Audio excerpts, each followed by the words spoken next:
Hola, buenas noches. Bienvenidos al programa. Yo soy Jaime Bailey y de nuevo estamos saliendo en directo desde Miami para todo el mundo. La semana pasada, por el receso de primavera, mi familia y yo nos permitimos un viajecito para escapar de tantas malas, tóxicas noticias. Mi mujer y nuestra hija y yo fuimos a Uruguay, a Montevideo y luego a Punta del Este y finalmente a José Ignacio. Fueron días muy felices. Quiero expresar mi profunda gratitud a todos los uruguayos que fueron tan atentos y generosos con nosotros. Qué país tan lindo es el Uruguay. Tenemos muchas ganas de volver el próximo verano. Antes de ir a la guerra en Ucrania, anoche, domingo, se entregaron los premios Oscar. Yo no vi la ceremonia. Me resulta ya muy larga y tediosa e incluso un tanto predecible. Estábamos cenando, mi esposa y nuestra hija Zoe, que estaba cumpliendo años. Ayer domingo Zoe cumplió 11 años. Estábamos cenando, pero al volver a casa me enteré del escándalo en el Oscar de ayer, en los Oscar de ayer. Esta fue la broma de Chris Rock, un comediante que es famoso por su irreverencia, ¿no? Que gatilló la reacción matonesca, vil, miserable del actor Will Smith. Tengas en cuenta que si uno está nominado a los premios Oscar y uno va allí a la ceremonia y está sentado entre las primeras filas en un lugar privilegiado y comienza la ceremonia, siempre hay un comediante o un anfitrión, un actor, que les va a tomar el pelo a los nominados. Es parte de la tradición. Algunas bromas son un poco más pesadas que otras. Entiéndase que el comediante tiene que hacer bromas insolentes. Si un humorista hace bromas muy delicaditas, muy sensibles, muy cuidadosas, nadie se ríe.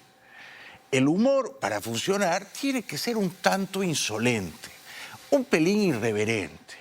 Y tiene que despeinar a los que van allí tan peinaditos. De tal manera que yo entiendo lo que hizo Chris Rock.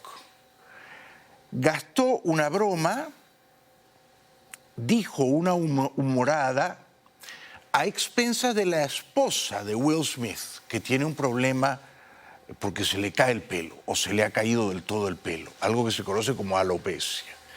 Sí, por supuesto, si uno juzga la broma dentro de los estándares de la corrección política y la sensibilidad, no debió decirla. Pero en ese caso no debió decir ninguna broma. Ya digo, el humor tiene que ser insolente, tiene que ser irreverente. Y si estás ahí sentado y te toman el pelo, porque literalmente se te ha caído el pelo, te ríes, te ríes. Más todavía si estás nominado y minutos después te van a dar el Oscar, la estatuilla. Esta fue entonces la broma de Chris Rock. A ver. Who's got the hardest job tonight? Javier Bardem and his wife are both nominated.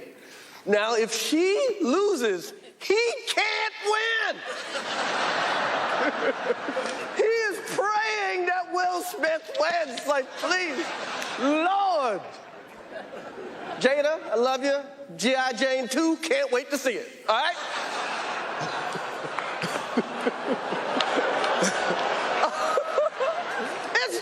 That was a nice one. Okay. Y la primera reacción de Will Smith fue reírse cuando Chris Rock hace una broma a expensas de Jada, la esposa a la que se le ha caído el pelo. Ella sí puso cara de circunstancia, ¿no? Se vio claramente que ella no aprobó el chiste. ¿Qué dijo Chris Rock? Te dijo, te veo en la secuela de G.I. Jane, en G.I. Jane 2. Yo no recordaba esa bendita película. G.I. Jane, la original, se hizo hace 25 años, el año 97, con Demi Moore. Y es la historia de una mujer que entra a servir en las fuerzas militares y le rapan el cabello. Entonces tiene la cabeza rapada. Como ahora la esposa de Will Smith, la señora Jada, tiene la cabeza rapada, no porque ella haya querido rapársela, sino porque tiene una condición médica, una enfermedad, alopecia, Entonces el comediante dijo, te veo haciendo G.I. Jane, que en español se tradujo en La Teniente O'Neill o Hasta el Límite, G.I. Jane 2. Era una broma tan vejatoria o ultrajante del honor de la señora para que su esposo, el señor Smith, se pusiera de pie, irrumpiera en el plató y para redimir el honor mancillado de su esposa. ¡Ey! Son actores, deberían tener sentido del humor. Es un show. Le da una bofetada, le da un cachetazo a Chris Rock. La gente pensó que esto era parte del guión. La primera reacción fue, esto no puede ser espontáneo. Esta no puede ser una reacción volcánica, machista, matonesca del señor Smith. Pues lo fue. I'm out here. Uh-oh, Richard. Oh, wow. Wow. Will Smith just smacked the shit out of me. Keep my wife's name out your mouth. Wow, dude. Yes. It was a G.I. Jane jump. Keep my wife's name out your mouth. I'm going to, okay? Okay. That was a greatest night in the history of television. Okay. Primero, mis respetos a Chris Rock, que demostró aplomo como comediante. Por suerte no lo derribaron, no lo dejaron inconsciente. De haber sido yo, me dejaban en coma. Pero aguantó de pie el golpe, no perdió la sonrisa. Le dijo, pero era una broma de la película G.I. Jane. No era para tanto. Y el otro, Will Smith, la verdad, quedó como un matón. Quedó como un mal tipo, como un energúmeno. ¿Cómo vas a decir a los gritos, mantén el nombre de mi esposa fuera de tu puñetera boca? ¡Ey! Es un show, es un monólogo de humor. Es una tradición de los Oscar que el humorista, el comediante, el anfitrión se burla de todo el mundo. Y por supuesto los zarandea a todos un poquito. De eso se trata, el humor tiene que ser irreverente. No, el señor Will Smith se convierte en comisario moral en vivo en la ceremonia de los Oscar. Y censura, reprueba al anfitrión y le prohíbe al anfitrión hacer bromas. Esto es increíble. Esto ya parece la Rusia de Putin, ¿no? ¿Quién se ha creído? Will Smith, para abofetear al comediante. Se ha ganado el odio eterno de todos los comediantes, y el mío incluido, ¿eh? El mío incluido. Para abofetear al comediante y para prohibirle hacer tal o cual broma. Si la señora Jada, esposa de Will Smith, estaba muy mortificada, podría haberse puesto de pie y se habría retirado de la ceremonia. Y el señor Smith pudo hacer lo mismo, y la acompañaba y se retiraban dignamente. Bueno, perfecto. Les molestó tanto la broma que se van. Pero no, se quedan, luego le dan el premio a Will Smith y luego, como siempre ocurre con los matones, ¿no? Porque detrás de cada matón hay un pequeño cobarde. Entonces, después de ese acto de matonería vil, Will Smith se deshace en lágrimas. Ahora pide perdón, ofrece disculpas, rinde excusas ante Chris Rock y dice que él estaba tratando de proteger a su familia. Por favor, nadie estaba ofendiendo o atacando o poniendo en riesgo a su familia. Era una broma sobre la película G.I. Jane. En mi opinión, no debieron darle el Oscar, debieron quitarle el Oscar por esa conducta miserable que afeó, que denigró la ceremonia y que demostró que a veces estos actores, por muy talentosos que sean en la gran pantalla, en la vida misma son unos idiotas y unos patanes. Richard Williams was a fierce defender of his family. Denzel said to me a few minutes ago, he said, at your highest moment, be careful, that's when the devil comes for you.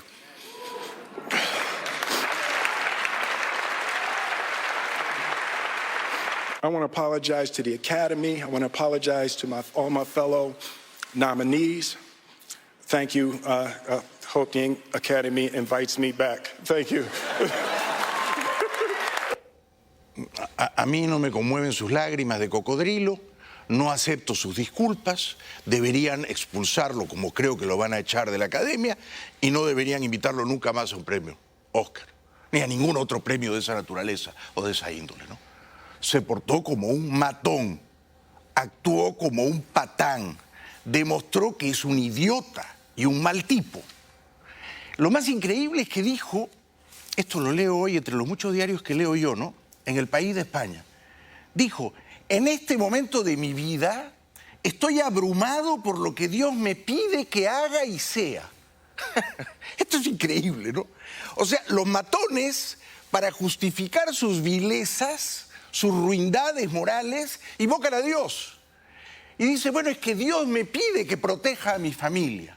Y me abruma, pero es una petición de Dios, es un mandato moral de Dios, por lo tanto, tengo que ponerme de pie y abofetear al comediante porque tengo que proteger a mi familia. Hágame el favor, hágame el favor. Su familia no estaba desprotegida ni vulnerable, era una broma. Si cada nominado al Oscar que se siente levemente mortificado por una broma subida de tono, se va a poner de pie y va a bofetear al anfitrión, entonces no tenemos más ceremonias, no tenemos más humor. Se termina el humor, ¿no? Se termina el humor. Dicho eso, vamos a la primera pausa y luego vamos, por supuesto, a repasar la actualidad, la horrenda guerra en Ucrania. Pero quería dejar constancia de mi indignación ante la conducta canallesca del actor Will Smith en la ceremonia de los Oscars anoche. Ya regresamos.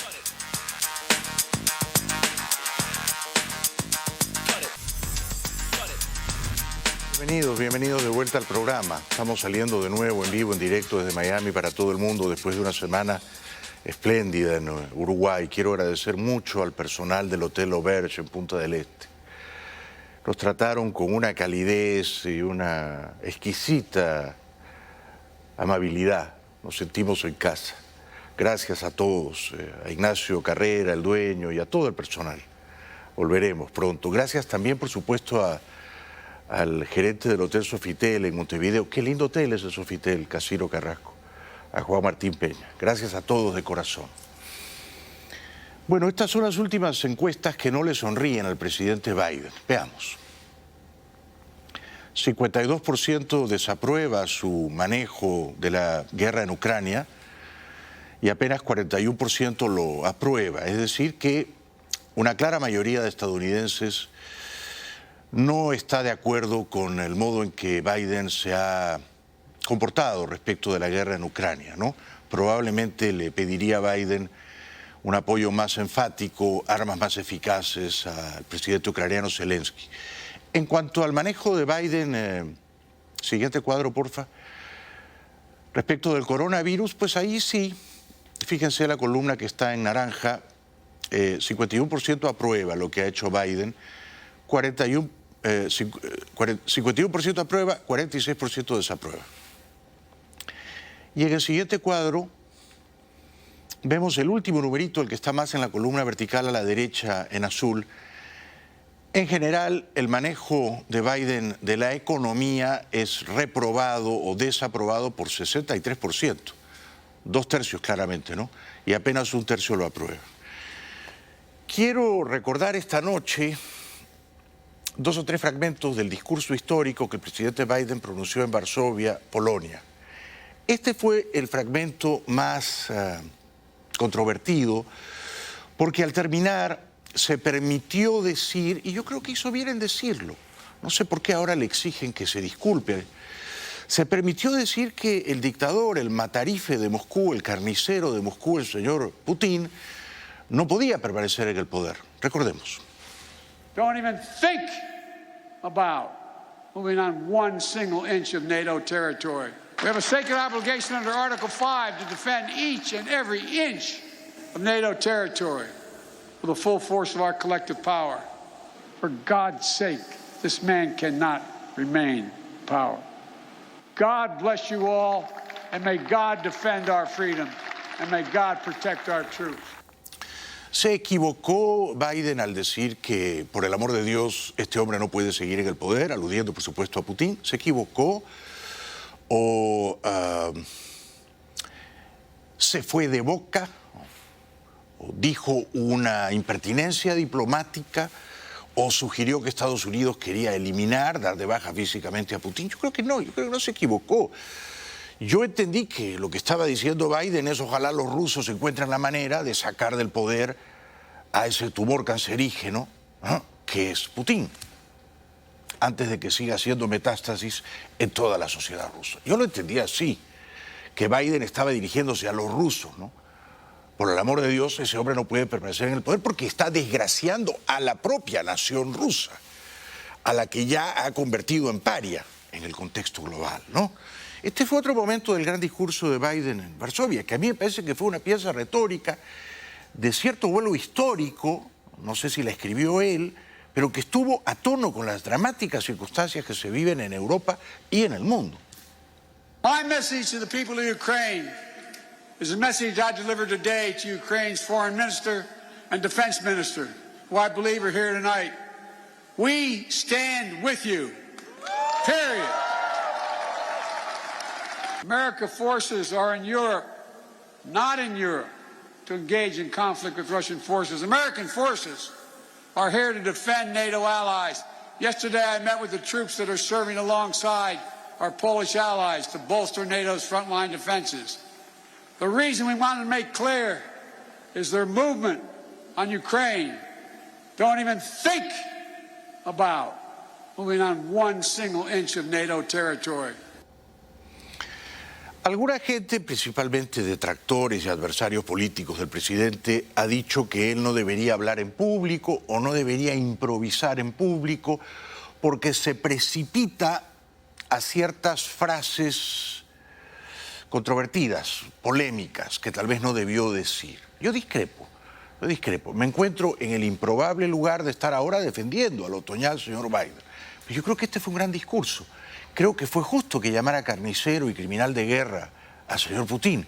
Y creo que hizo bien en decir que, por el amor de Dios, el mundo en el que ahora vivimos no debería permitir a más Putines o hijos de Putines.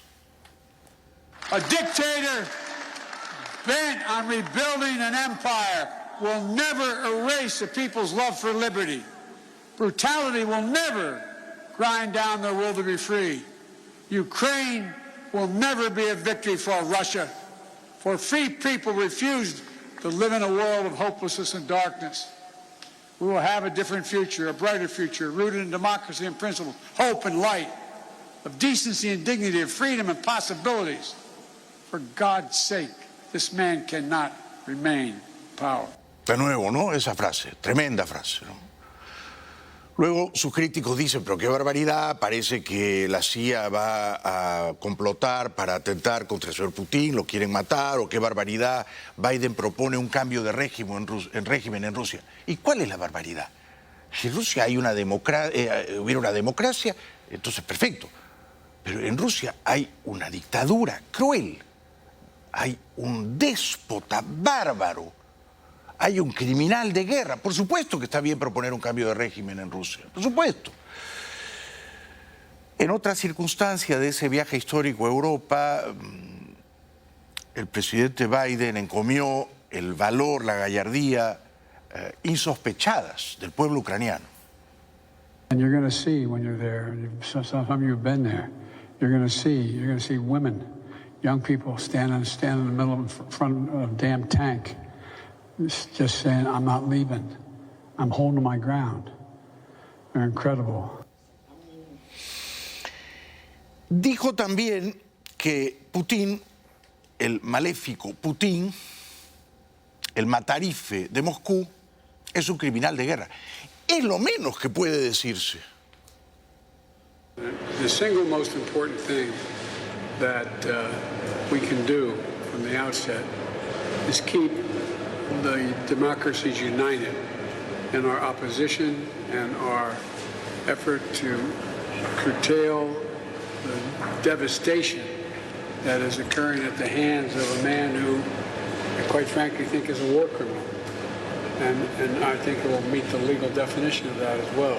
I think even you Poles who know Ukraine so well have to be a little bit surprised at how much courage and capacity for resilience the Ukrainian people.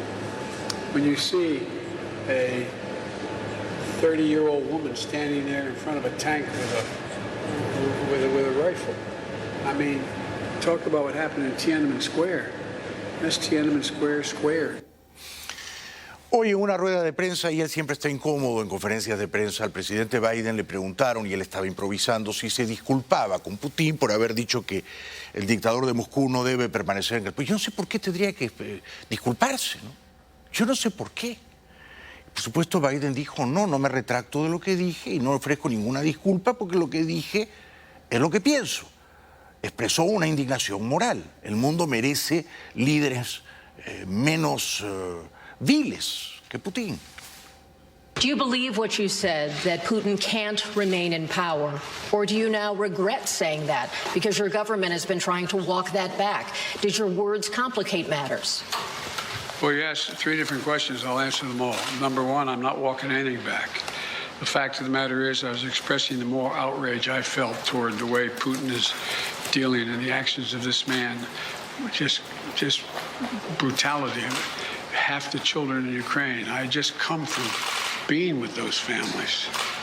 But I want to make it clear, I wasn't then, nor am I now, articulating a policy change. I was expressing the moral outrage that I feel, and I make no apologies for it. Yo me alegro de que al menos verbalmente, en sus palabras, Biden le pierde el miedo a Putin, ¿no? Porque en sus hechos, en sus acciones, en el tipo de armas que él decide darle al gobierno de Ucrania, ha demostrado que le tiene miedo. Principalmente cuando se negó a dar aviones de combate polacos al gobierno de Ucrania, que tan desesperadamente los necesita, y los sigue pidiendo. Como Biden ha demostrado demasiado temor a Putin, que le pierda un poco el miedo en sus palabras y que diga hay que sacarlo del poder, a mí me parece saludable. No debe disculparse y más bien debe demostrar que va a llegar hasta el final en esta cruzada moral, pero también militar, contra la prepotencia, la barbarie de un déspota ruso que cree que está en el siglo XVI y que puede extender su imperio conquistando territorios con la política de la tierra arrasada. Personal feelings, sir. Your personal feelings? My personal feelings. Secondly, you asked me about, well, what was the second part? Does it complicate the diplomacy of this moment?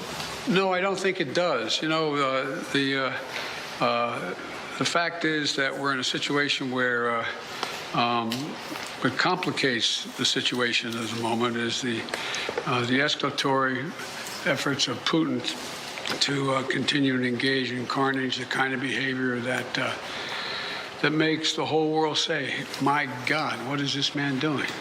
That's what complicates things a great deal, but I don't think it complicates it at all. Mi problema con Biden no es que haya dicho Putin no debe seguir el poder, tampoco que haya dicho que no van a permitir que Rusia invada 1 centímetro de la OTAN. No, mi problema con el señor Biden es que debería comprometerse todavía más con la causa ucraniana, entregándole armas más eficaces y más letales. Y no solamente los misiles Javelin, los misiles Stinger o los Switchblade, los drones kamikazes. No, hay que darles aviones de combate. Hay que darles los misiles Patriot que están en Polonia. Porque Rusia está atacando a Ucrania con misiles crucero que dispara desde el Mar Negro. Y con una precisión inteligente que casi no falla, ¿no? Entonces Biden ahora tiene que explicarse, no disculparse, pero explicarse. No, yo dije eso de Putin porque en realidad estaba expresando una indignación moral. No hay nada que explicar.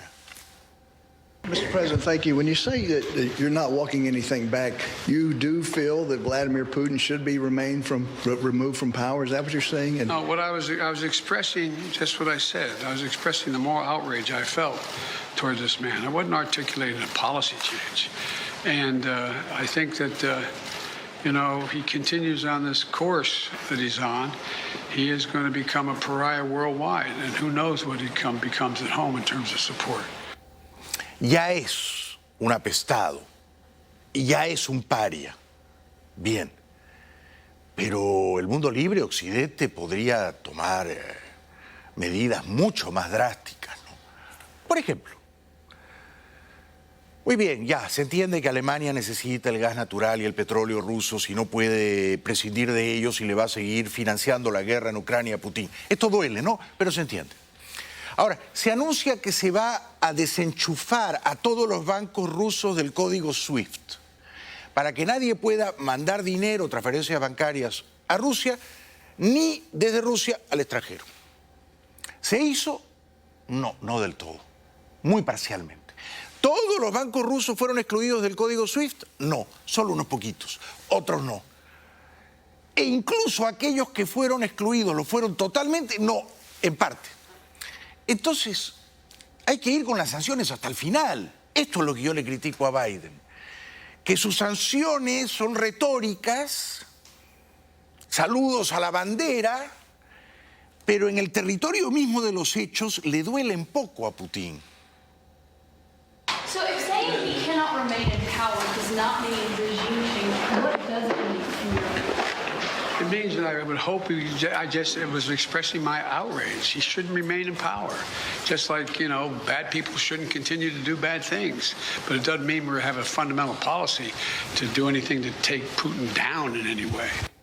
Bueno, qué lástima. Me encantaría que tuviera una política fundamental, no solo para derribar a Putin, o por lo menos para conspirar contra él, para socavar su poder, para dirigir operaciones de espionaje y contrainteligencia, para financiar la causa de la libertad en Moscú. Me encantaría que hubiera una política fundamental en ese sentido, y también, y sobre todo, y comenzando por ahí, en Cuba, en Venezuela y en Nicaragua.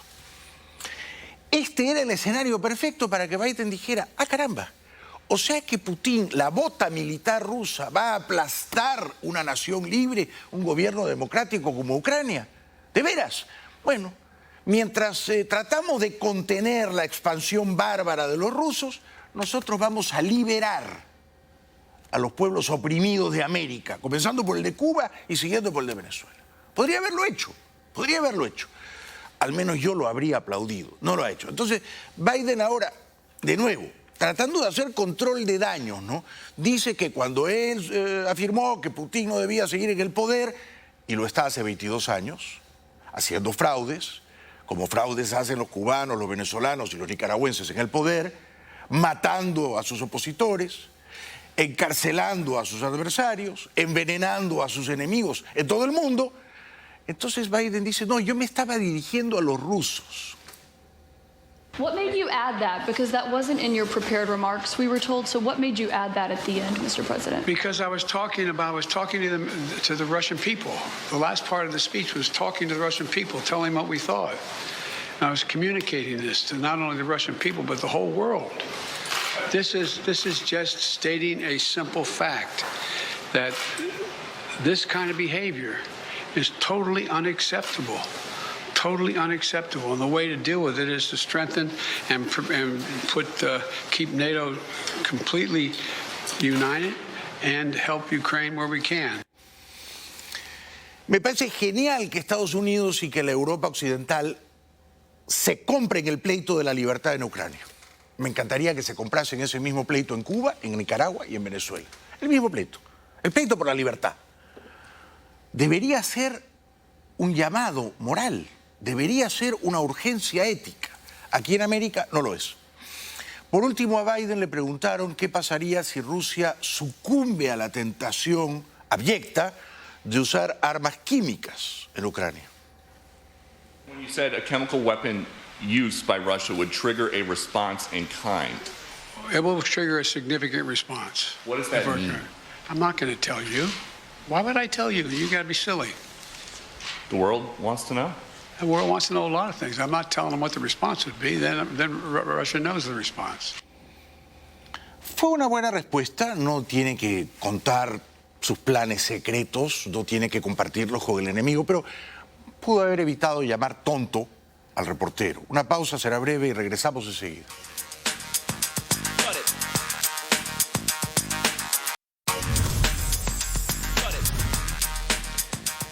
Rusia es, por supuesto, una dictadura, controla toda la información, quiero decir, la censura, la mordaza, de manera que el ruso promedio está desinformado.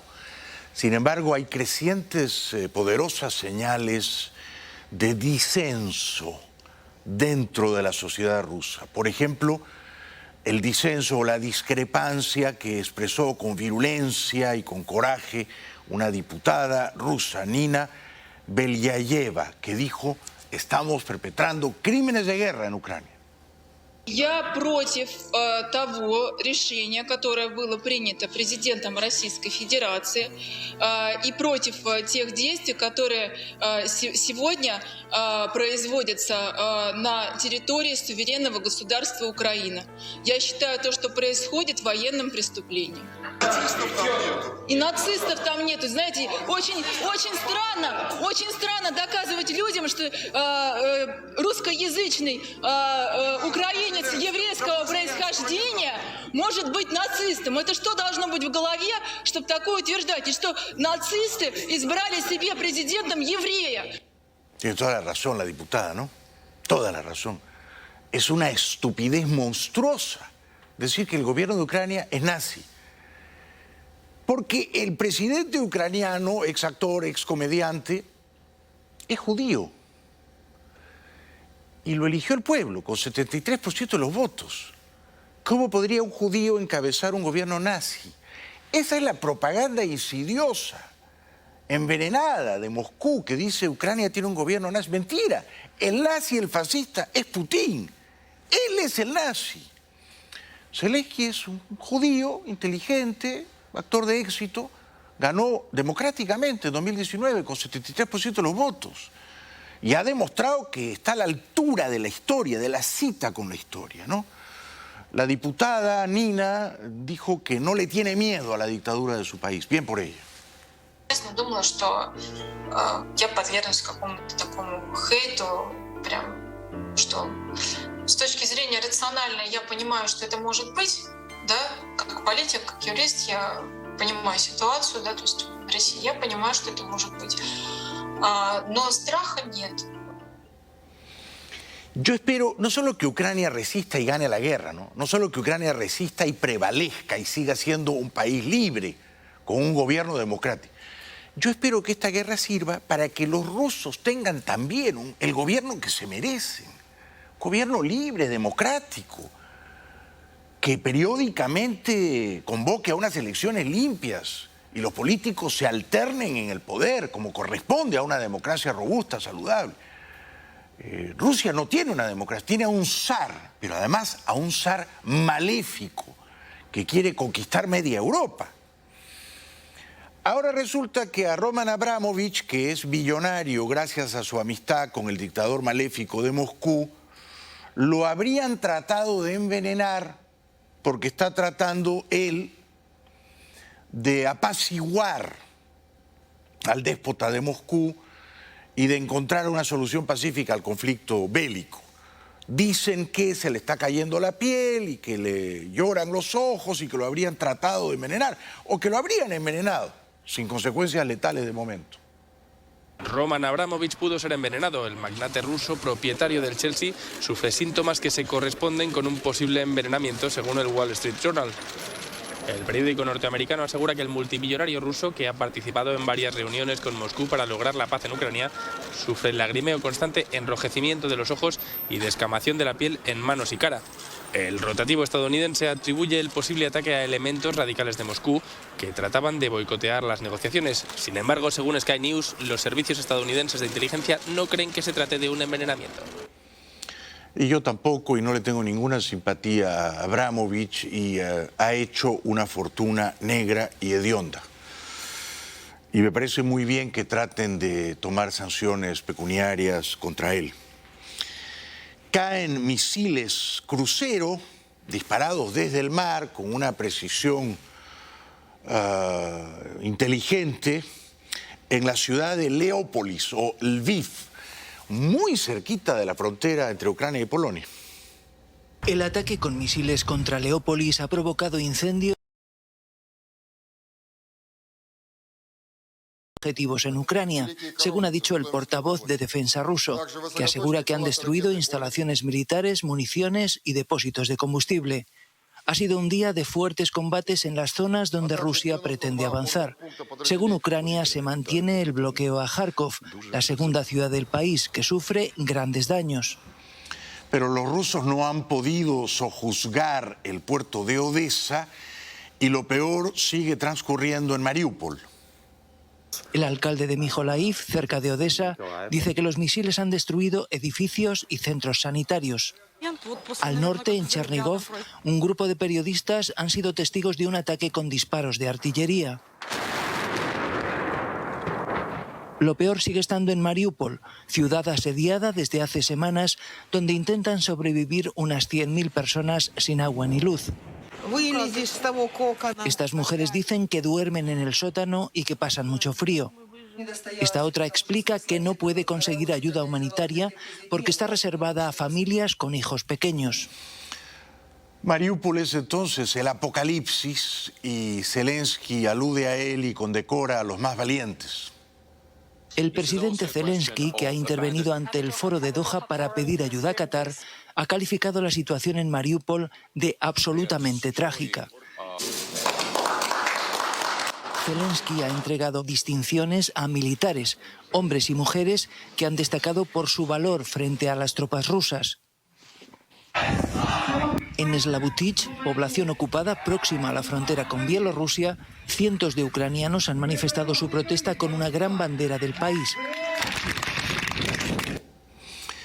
Los rusos han atacado con saña y sevicia ciertas centrales de combustibles en Leópolis que ardieron en llamas. Dos ataques en Leópolis, uno de ellos contra una central de combustible que abastece al ejército ucraniano y otro contra una planta de radio y de comunicaciones. Un ataque que se produce muy cerca de la frontera con Polonia, tan solo 80 kilómetros de ese país de la OTAN, y que coincidía además con una visita del presidente Biden. Precisamente por eso el propio presidente ucraniano Zelensky en su último mensaje ha dicho que no puede creer que no haya habido una reacción más dura de los países occidentales a ese ataque del ejército ruso en Leópolis, y ha aprovechado también el discurso para pedir a los países occidentales más armas, tanques y también aviones para hacer frente a la ofensiva rusa. ¿Será que Putin, hackeado, arrinconado, que ve que ha perdido la quinta parte de su fuerza de invasores, la quinta parte, que ve que ha perdido entre 15 y 20.000 soldados, que ve que ha perdido a 7 generales en el campo de batalla, ¿será que Putin se achanta y se repliega y dice mejor nos quedamos solo con el Donbass, que es la región oriental de Ucrania? Porque hoy, raramente, un portavoz de Putin en el Donbass, el líder separatista ruso de Lugansk, dijo: queremos convocar a un referéndum, queremos ser parte de Rusia. Mientras tanto, el líder de la autoproclamada República Popular de Lugansk, en la disputada región del Donbass, ha advertido de que podría organizar un referéndum para que su territorio forme parte de Rusia. Subrayó que es una oportunidad para que la gente ejerza su derecho constitucional y que está convencido de que eso es lo que va a ocurrir. Una pausa y al volver, todo lo último de la dramática guerra en Europa.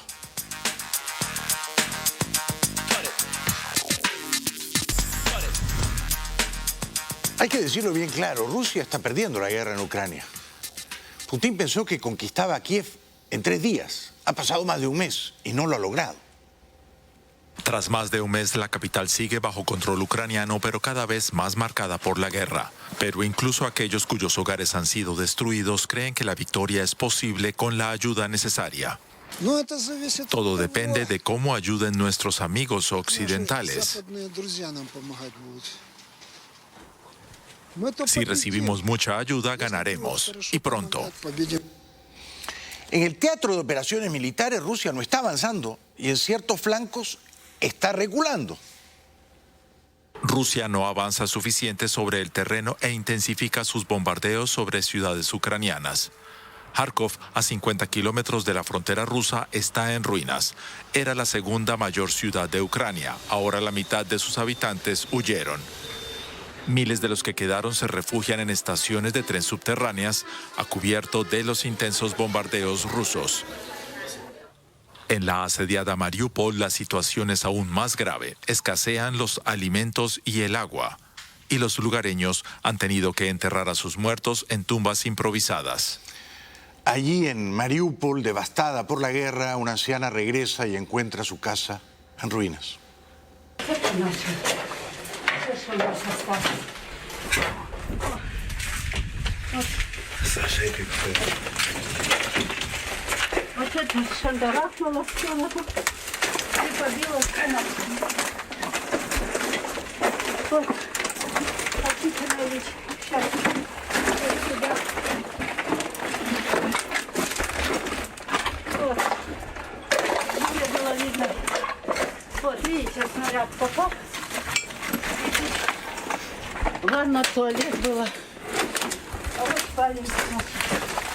¿Quién le devuelve su casa a esa señora? Otra corajuda ucraniana dice, ¿y ahora qué hago con mi vida? ¿A dónde voy? ¿Y ahora qué? Я тут. И мой муж, вот мы тут и поженились, и детей завели. А теперь что у нас? А что у нас осталось? Скажите. Я никуда не хочу с Мариуполя ехать. И жить тут негде. Хотелось бы, но посмотрим, как обстоит родина. Если родина, надо родину восстанавливать. Иначе ж, а кто будет? En Rusia les dan a unos soldados que han perdido las piernas en combate unas miserables medallas de lata. ¿De qué servirán?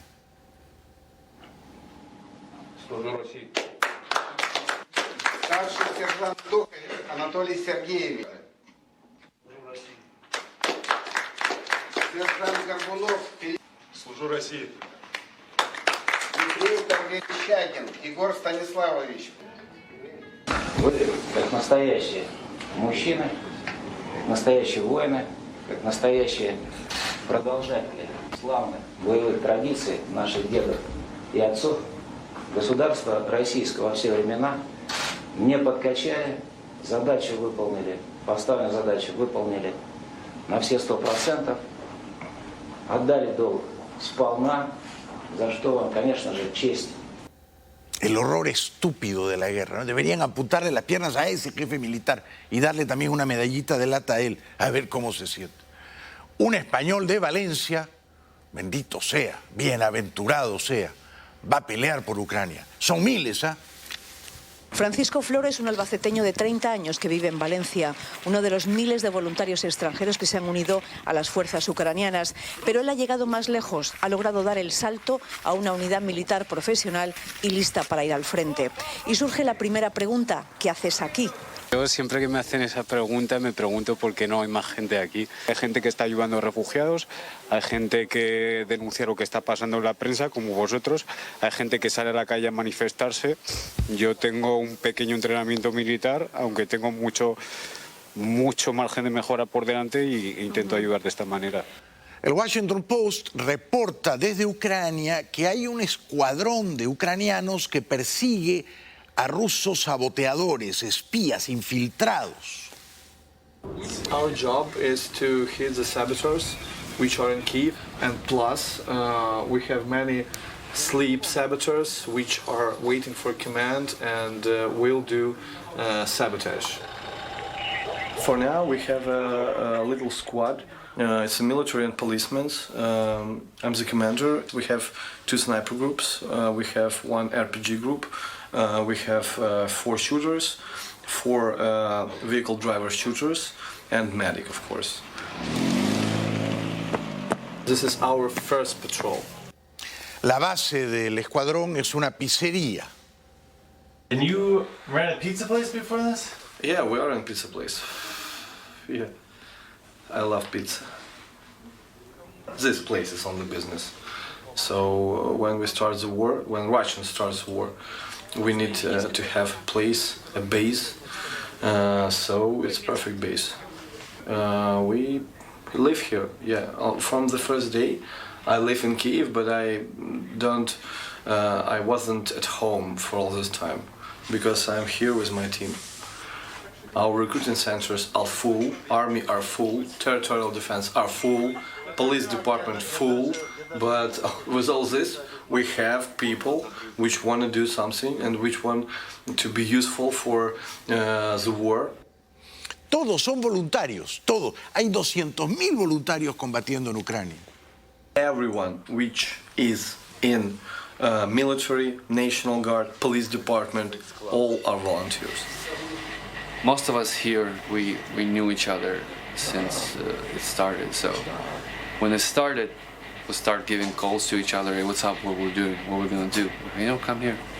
We'll see what happens. And somehow it formed into a very good bond and a nice group of professionals. Although we look like pirates, but we are highly professional. Uno de ellos peleó por Estados Unidos en Afganistán. I was born here in Kyiv, but when I was 18, I moved to the United States. I joined U.S. military in 2012 with one tour to Afghanistan. After the army, I joined film school, New York Film Academy in LA. But then the pandemic started, I took a break, came here, visited my family. I was about to go back, but my plans have changed, as you see. Was that a hard decision to? No, it's very easy. I served in the U.S. Army. I have experience, sort of, war experience. And I see 19-year-old boys here and girls joining the forces. And I thought to myself, I cannot leave. Unos héroes. Ya regresamos.